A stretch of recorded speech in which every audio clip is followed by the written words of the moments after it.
We tried to shut this down, but they didn't. Guys, thank you so much for coming out. My name is Todd Zarnitz. I'm the president of the Northwest District Association. This is our first ever in-person shelter meeting here. And so, when my vision, I actually reserved this room like almost a month ago. And it was like, we need a space where we can all gather and talk to each other face to face. And my vision for the Zoom meeting that we had like 2 weeks ago was like, that would sort of tee off this event and get people wanting to come out and be in person. And the Zoom thing became like way bigger than anticipated. We had almost 400 people in there. That became like a news story, and like some of our faces were flashed on the 11 o'clock news of being angry into a good laptop. And then so I was like, oh, okay, well that was that. What do we do now? And so Alan Clausen's here from the Northrup Examiner, and he's been doing like a really great job of covering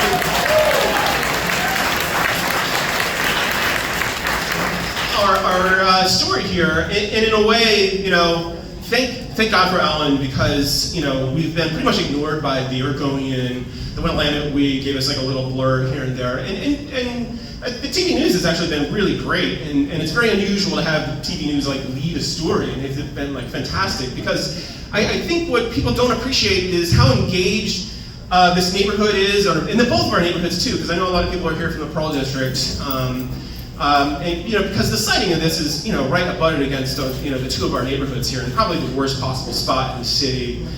And I really think the city just wants us to roll over and say, hey, you're just a bunch of cranky NIMBYs, just, we're gonna wear you out and ignore you as much as we can. And sort of in a way, that is what's going on here tonight. So I invited, not just everybody who came here, but also I wanted to make a space where the people that are championing and behind this plan were able to come here and talk about the plan and hopefully receive some of our feedback about our concerns about the plan. In sort of a way that they say they want, but apparently they don't. So I sent invitations out to the 3 commissioners, to the mayor's office, to Megan Moore, county, the executive directors of Rosehaven and Blanchet House, and one after one, each said that they couldn't attend. So I have. So this is what they said. So from Councilor Zimmerman, I have the emails here. Unfortunately, Councilor Zimmerman has a pre-existing obligation and conflict. Please remove him from the included guests. That would be appreciated. Councilor Green today says, hey, thanks Todd for the reminder. Councilor Green is not available for this event. That's from his chief of staff. Councilor Clark, hi Todd, thank you for the invitation. Councilor Clark is out of town, but she is actively meeting with Mayor Wilson and neighborhood stakeholders to gather information. I don't know about you, but I have yet to talk at all with Councilor Clark. Is anybody here in conversation with Clark? One person, okay, well that's good. We got one person on the case here. She says she will continue to monitor the issue.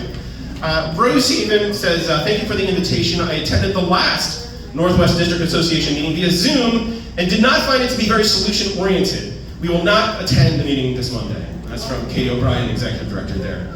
Blanchet House, unfortunately, I will not be able to attend. Nevertheless, we look forward to future opportunities to collaborate and engage in productive, cooperative ways. That's from Scott, executive director. Megan Moyer, thank you for this invitation. Unfortunately, she is at a conference during a meeting. The Salvation Army wrote this morning, they said they're definitely coming, and then at 2:30 this afternoon they said, Todd, I sincerely apologize, but the Salvation Army will need to withdraw as a scheduled speaker at the NWDA meeting tonight. I wish you a productive meeting. And for Mayor Wilson's part, we did not receive any response from that office at all. So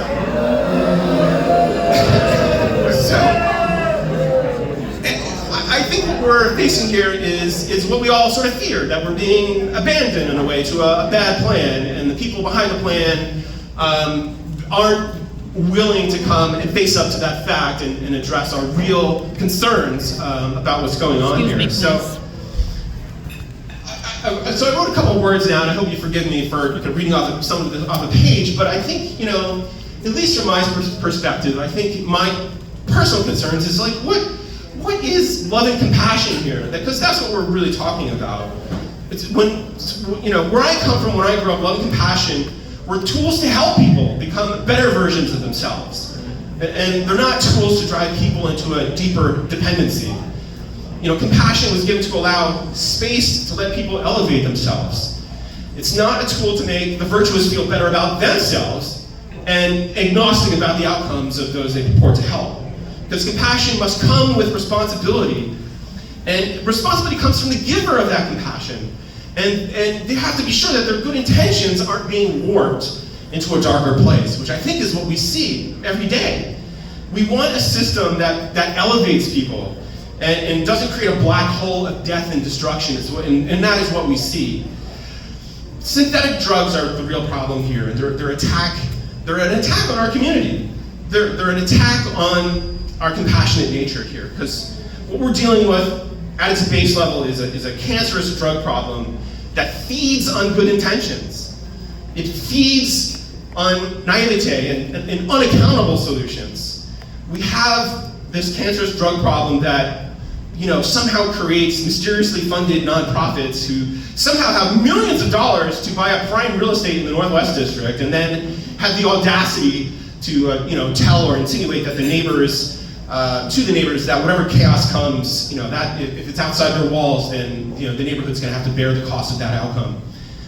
On top of this, we have a city that is so incompetent that it accepts at face value presentations that say factors unrelated to homelessness include drugs, poverty, and mental illness. That was at a presentation of the City Council Homeless Committee on April 22nd. I was shocked when I saw it. They said, yeah, it's not about drugs, it's not about poverty, it's about mental. I don't know what it's about. They think it's about tight housing, I guess. That's not what the people we see on the street every day they're not there because of tight housing, okay? I mean, not that that's not a problem, but it's not the problem that brought us out here tonight. So, you know, we have a county that spends $750 million, $750 million just last year. And as a result, the problem only grows. You know, we have a state and a governor who say, well, you know, as a solution, build low barrier, high capacity overnight shelters anywhere you want. That is the law that we're facing here, and that's why we're sort of in a pickle. You know, the law says that, hey, if you want to build you know, a huge mass shelter next to a school, that's fine. In a high density and fragile neighborhood, that's fine. But next to an interstate highway that ODOT just like a week or two ago has explicitly said that they will absolutely not make any money available to clean it up if and when chaos erupts. That is fine too. There's nothing we can do about it. I think what we're here is we're victims of not only a vicious and cancerous drug crisis, but we're also the victims of clownish and performative and apparently scared of you people and us. We have electeds that refuse to open their eyes to reality and refuse to show their faces in public, apparently, when their constituents demand accountability and explanations for their plans and actions. And I say, you know, that what I'm hearing from everybody is enough's enough. We're not going to surrender our community to drugs and depravity. We're not going to surrender our community to incautious campaign promises. We're not going to surrender our community to unaccountable and mysteriously funded nonprofits. We're not going to surrender our community to an incompetent city and county. This is our community. That's why we're here. And we're going to fight for the totality of what's wrong here. What we need to fight for is our safety, of course. We're going to fight for our safe streets. We're going to fight for our families, and we're going to fight for our children. And we're going to fight the rising tide of bad ideas that are threatening to drown our community under a flood of fentanyl and synthetic drugs. And there's people, probably some here tonight, that are going to tell you that our vibrant and beautiful neighborhood is oppressive, that we're unloving and uncaring people. The people who say these things don't remember that the Northwest District was not long ago considered blighted. They don't remember that Slabtown was once a term of derision. They don't remember or care that the Pearl District was recently a post-industrial train yard and warehouse district. I mean, that was 20 years ago. They don't remember or care that this community has been revitalized, rebuilt, and reinvigorated into a beautiful and thriving community. What they will say is that we have a duty to turn over our neighborhoods to drug dealers. that we have a duty to turn over our neighborhood to the drug dependent, that we have a duty to turn over our neighborhood to criminal behavior, and that we have a duty to accept antisocial behavior. And that we should do so while receiving few, if any, services from the city. And that, and all negative consequences should be absorbed by the neighborhood. And why? Because our hard work and success is holding other people down? Because we're somehow responsible for the great street suffering we see every day? We want to help, but we're not the cause. And I will say to the people that are trying to paint us as uncaring people, like I will fight for your right to say silly and foolish and ridiculous things and ideas. But also I'm going to fight to prevent you from materializing those silly and foolish and ridiculous ideas, unproven and cautious projects that in a real sense threaten to destabilize our community. Finally, to the city and the mayor who couldn't be bothered to show up, any of them tonight, what I'm saying is come to us with a real plan. A plan that has proven successes. Come to us with a real plan that isn't fast-tracked and a half-baked campaign promise. Come to us with a real plan that takes safety seriously. And finally, come to us with a real plan, one when you're not afraid to show your faces.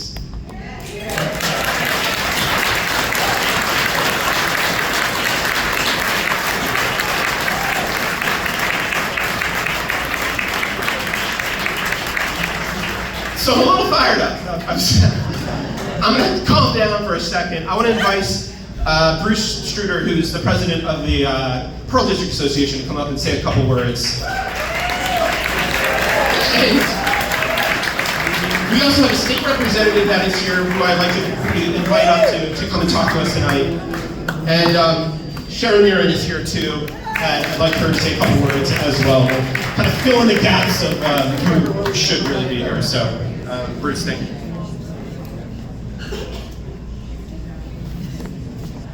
That was tough to follow. I am not that kind of guy. Thanks, Todd, for putting this on. Can I have a show of hands of how many people are here from the Pearl District? Okay. And how many from Northwest? And how many from elsewhere? Old Town. All right, good. So, Todd's right. Louder? Okay. So I've lost my voice. I've been on the phone for probably 8 hours in the last 3-4 days trying to put things together. So this is what I can tell you. And that is from the people that are working behind the scenes, they know that our call to action that created, at least in my mailbox, 120 emails to the mayor, with 2 of them being positive and 118 of them being negative, that they're starting to be effective. Drip, drip, drip. So we've got to continue. So if you know people that haven't written the mayor, keep writing them, because it's like a faucet. You turn it off, and if it keeps dripping, you're going to pay attention to it. So this gathering here, we have over 200 people by my count, and I'm not a mathematician, but I think I'm probably light. We're going to have a joint town hall, and we're going to invite the mayor, whether the mayor comes or not, at the Armory on the 28th. So 2 weeks from today, in the room that'll hold 600. So waiting between 200 and 600. It's easy now. It's going to be 600. So we'll have a little bit more time to get people there. They can answer and can explain their position as untenable as we find it. That how can you put another shelter in an area that's one of the top 10 densest in the nation, only behind Manhattan, Jersey City, parts of Brooklyn, Koreatown, LA, and then you've got the Pearl. And I don't know that there's any other example you can use that says we've had success at a shelter in a place that dense. So we've had the Pearl, and I'm going to talk about the Pearl because that's what I know. So the Pearl has 1.4% of the population of the city. and we're being asked to accept 15% of the new shelter beds, and we already have 5% of the total shelter beds with a navigation system or the navigation center at 90 beds. So when the mayor goes, you know, we have to be equitable about this, we agree. We need to be equitable about this. Everybody's gonna take their fair share. We don't need to take the bulk of it. And Old Town's taking the bulk of it, and they've been doing it for a long time. We've got to get these places out into the community where they can do more good and disperse disperse the homeless population. So I'm gonna, let's see, what can I tell you that I know, that I can tell you?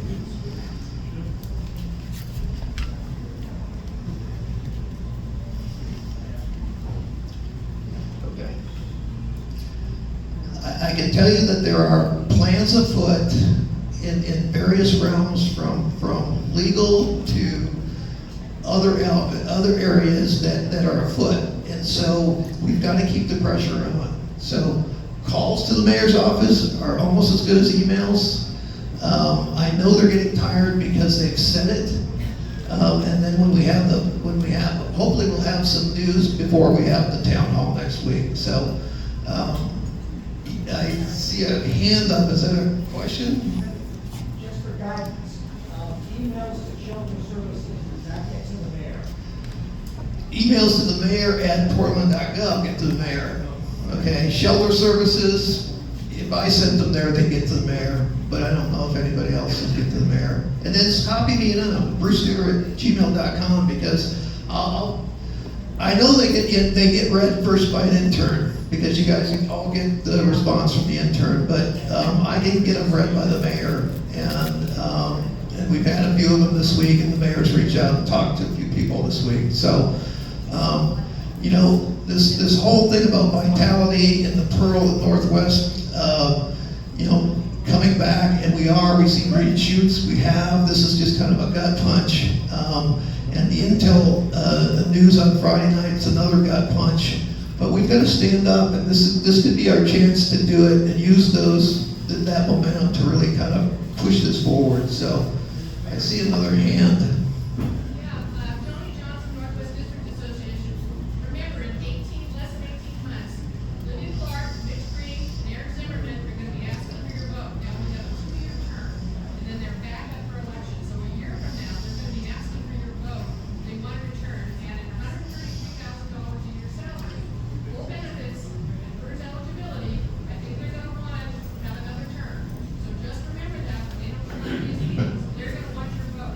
Yeah. And just remember that this shelter is now scheduled to open the end of August, the 1st of September. We haven't got a lot of time.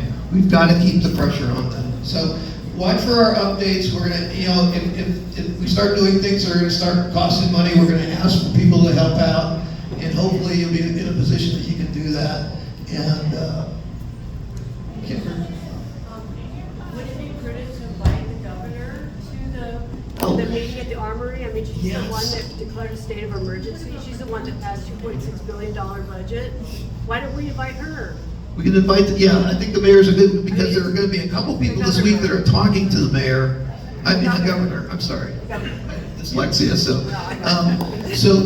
if you have a connection with the mayor, leverage it, use it, talk to her. Governor, yes. Hey, I was drafted for this position.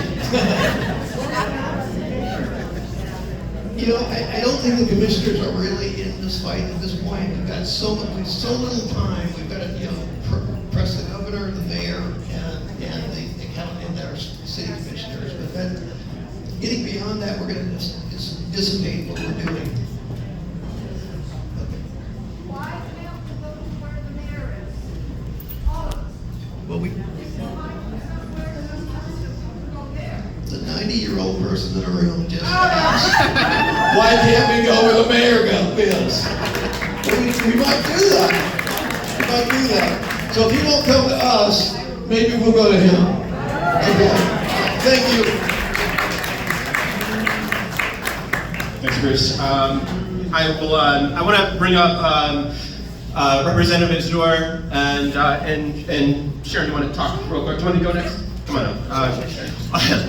This is a privilege for you to be here, and we'd love to hear that.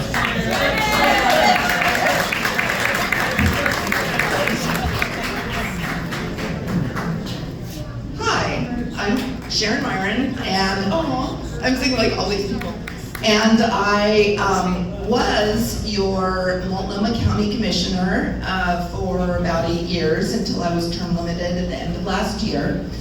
And I am honored to be here, and I don't know, everything that Todd said is pretty much what I would say, pretty much what I was saying from inside the building for years about the policies, about the disconnects, about not listening to the people who are impacted by all of our policies, about drugs and mental illness being at the heart of the chronic homeless problem, not lack of housing supply. Right. And I was rebuffed at every step of the way.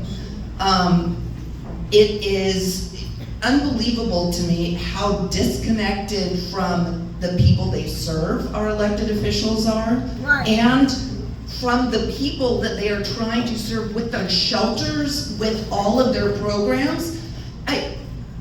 I'm shocked that I, as a former elected official, showed up, and none of our current elected officials showed up. But I am here to listen, and just because I'm not in the building anymore doesn't mean I am not involved, and I won't speak out, and I will not support you, that I will not listen. And if you have questions about how things are really working in the building, I am happy to answer those as well. And I can tell you, your emails really do matter. It does make a difference. You get that slew of emails coming in, and you can't ignore it. You see people sitting out in front of you at those meetings when you're on the dais. You can't ignore it, much as you try. So keep up the amazing work. It's incredible to see so many people out here today. And there is one elected official who actually did show their face at this meeting. And I am very proud to have worked with this individual. She is incredible. She is involved in addressing the drug addiction issue that has decimated our community, and that is your state representative, Shannon Jones Isidore.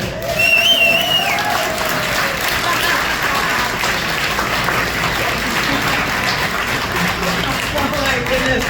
All righty. Thank you so much. Thanks for even having me. Most definitely, I see some familiar faces here. I did not show up with an elaborate speech of any sort.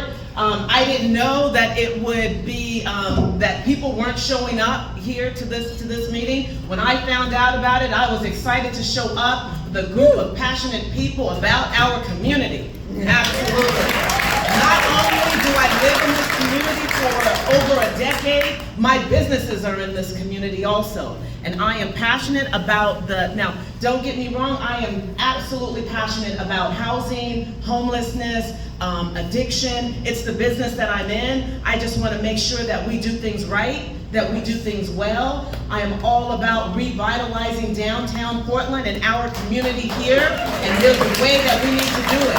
So I am curious about the plan. I am excited about this group of people who showed up passionate about this kind of work. When I started making phone calls to the local officials, they began to tell me that this is going to be like stopping a moving train, and I said, harder things have happened, and we can do it. Absolutely. So I do say that emails matter, being there matters, the fight matters. I say don't stop, keep it going. I know that they are going to call me after this and say, what in the world are you doing, Representative Isidore? But I believe in this community. It is important. I think we have questions that need answers. And we really want to make sure that we have a plan. Now, I won't take up all the time. I'm not even sure what the agenda is, but I just heard about this and I wanted to show up here in front of a group of passionate people and let you know that I stand passionate with you.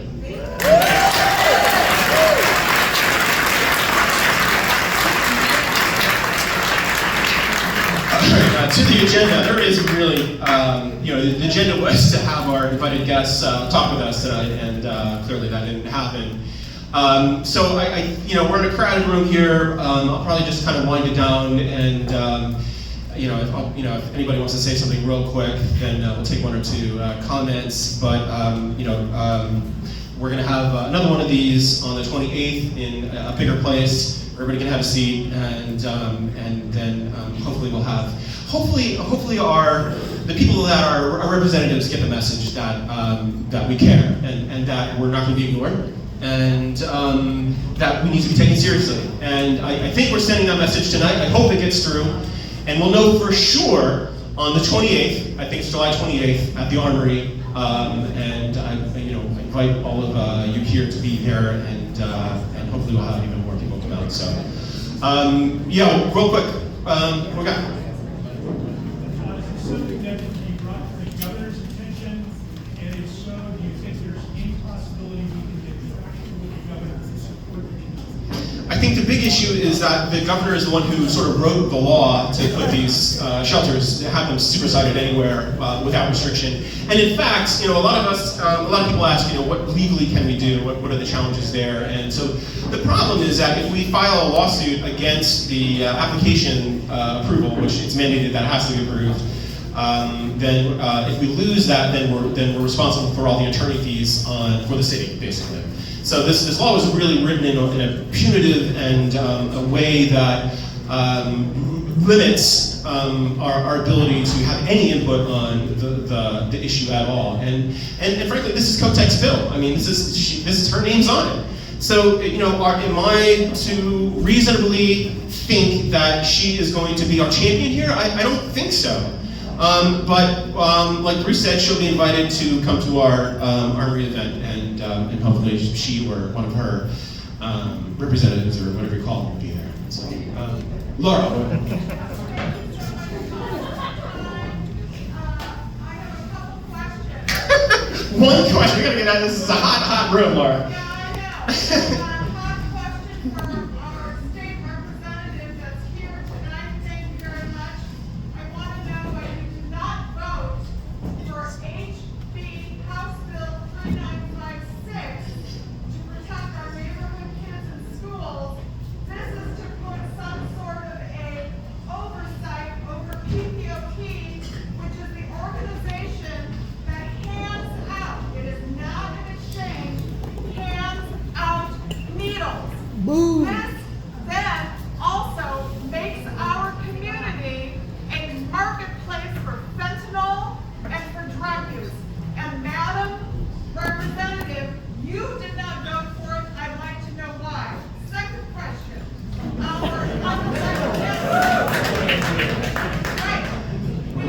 We had Representative Drazen, who is a Republican, who supported and wrote this bill with Stadium Hood because we have been very active in this community. So I'm calling you out. Yep. Well, I don't want this. The meeting's not supposed to be put anybody in the hot seat. You can address it if you want to, but.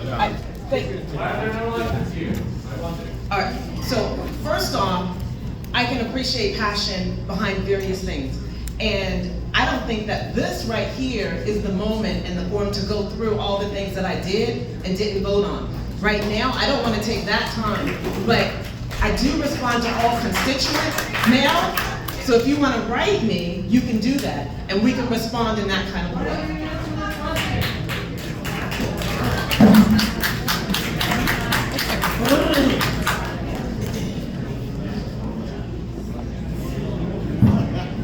The microphone get all wonky. This is actually pretty better. One or two more questions, and then we'll kind of wrap it up. I know this is a very short meeting, but go ahead. I was wondering, did we invite the Chamber of Commerce to come tonight? Did we invite the Chamber of Commerce? No. I just kind of kept it top level, like, hey, representatives. Because they represent businesses, and businesses are definitely going to be impacted by this. Maybe they have a little stroke somewhere that we could tap into in the energy system. Yeah, I think this is an all hands on deck situation, and that's appreciated. So this is also going to be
we show up out of our busy days and they look at their computers or on their fingers or their phones, whatever. Demand that they be safe. Absolutely, thank you. One more question from the man in the black hat. This is going to be interesting. Go ahead.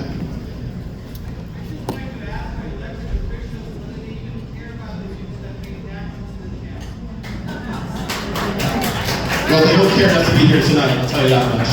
So, and I think, unfortunately, that was sort of, it became the point of the meeting here. So we'll call it a meeting. Go ahead. I haven't heard anyone speak in favor of these shelters. Sure. I'm happy. What's that?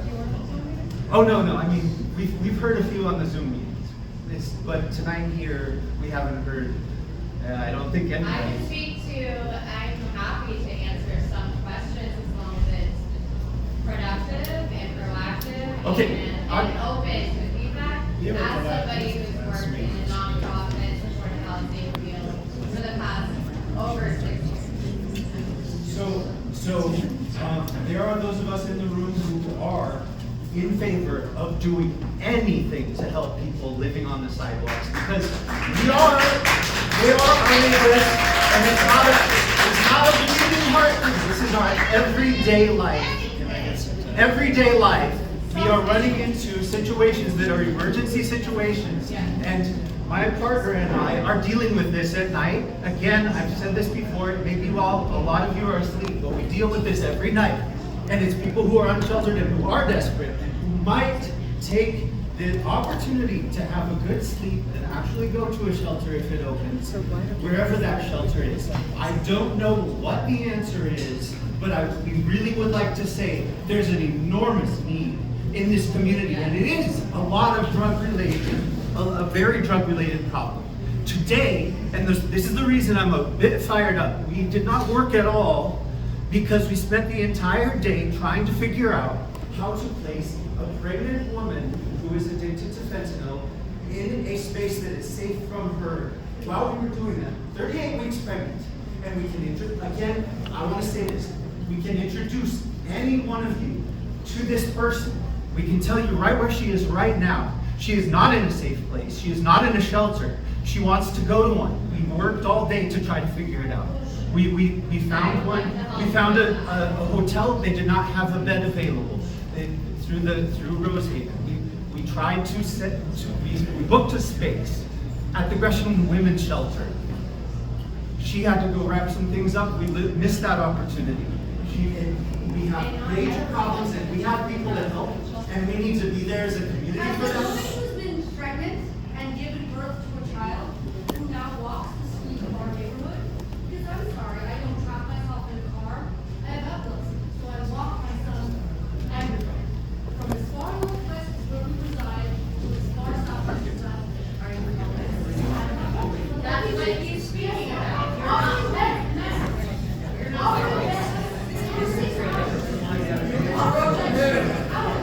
All right, well, the meeting was intended not to be a debate, but to have our representatives come and talk to us about the plan, so. And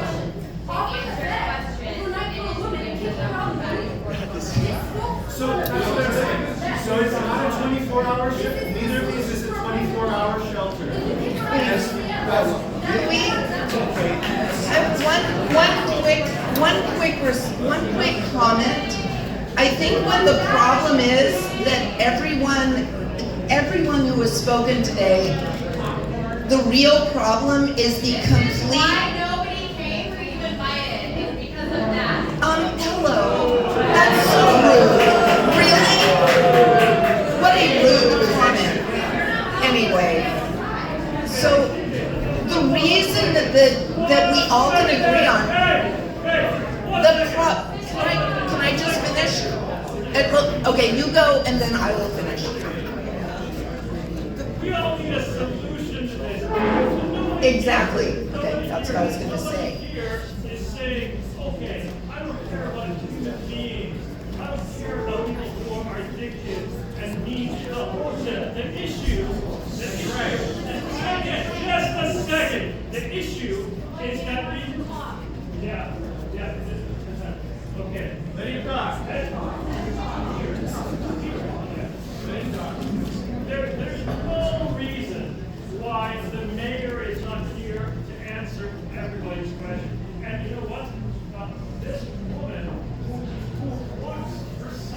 student comes to school twice a day.